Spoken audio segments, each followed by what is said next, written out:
ये यहाँ से लकड़ी का कारोबार होता है। हरियाणा के लिए माल का परिवहन होता है। अरे श्रीमती जी, कुछ तो सस्ता लो। नहीं श्रीमान जी, सब बढ़िया लो। इसमें क्या खास बात है? थोड़े में ज्यादा स्वाद, यही तो है इसकी खास बात। क्या स्वाद है? अरे मेरे राजा, सबका राजा प्योर मसाला। तो इसमें जो हमने वाहन पकड़ाए हैं, लगभग 301 ट्रक पकड़े गए हमारे यहाँ। इसमें 3 करोड़ 88 लाख रुपए हमने इसमें जमानत भी उनसे जुर्माना वसूला है। इसी अनुक्रम में देखा गया कि 67 फर्में जो है इस तरीके की सेंट्रल में रजिस्टर्ड थी। ये फर्म मौके पे कोई कारोबार नहीं कर रही थी।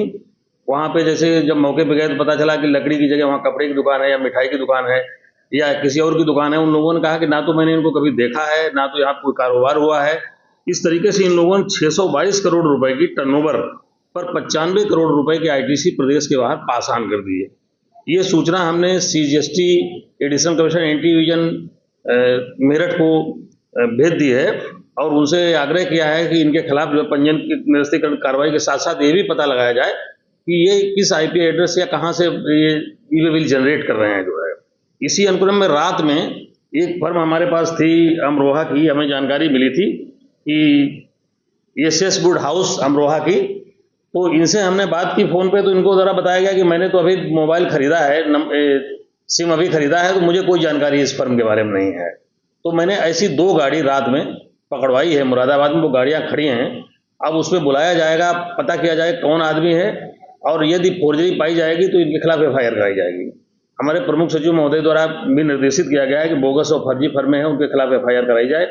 हम लोग इस पर विचार कर रहे हैं और जल्द ही इसके खिलाफ जो है सीजीएसटी वालों से सलाह मशवरा करने के बाद जो है वहाँ से एक्शन होगा।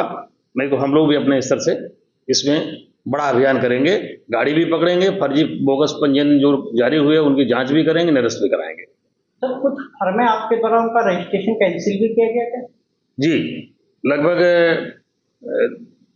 25 फर्में सीजीएसटी वालों ने निरस्त कर दी हैं और आगे भी हम उनसे लगातार संवाद बनाए हुए जल्दी पंजीयन निरस्त कर दिए जाएंगे। सर, एक लास्ट सवाल ये है, आपने ये बताया था कि एक मोबाइल नंबर, एक आधार कार्ड या डॉक्यूमेंट के जरिए ये लोग अपनी फर्में चलाते थे, ये किस तरीके से करते? ये एक्चुअली में क्या करते हैं, जिनका उद्देश्य ही कर चोरी करने का है, वो जब रजिस्ट्रेशन दाखिल करते हैं तो उसमें पोर्टल का सिस्टम है, एक सीजीएसटी में चला जाएगा रजिस्ट्रेशन, एक हमारे यहाँ चलाएगा, स्टेट में चला जाएगा।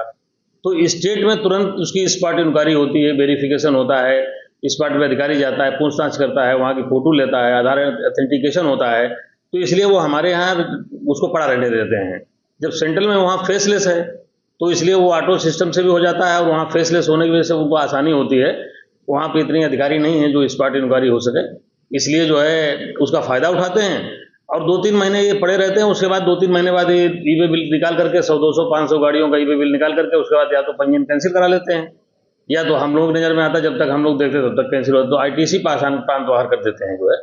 तो इसमें भी हम लोग लगातार अभियान कर रहे हैं कि सीजीएसटी में जितनी फर्में ऐसी हैं हम उनकी रेकी करा करके, फोटो खींच करके, उनको जानकारी करके सीजीएसटी को लिख के भेज रहे हैं, उसका पंजीयन निरस्त कर दिया जाए तुरंत, और वो लोग कर रहे हैं, कार्रवाई इसमें हो रही है। थोड़े में ज्यादा स्वाद, यही तो है इसकी खास बात। वाओ मामा, क्या स्वाद है? अरे मेरे राजा, सबका राजा प्योर मसाला।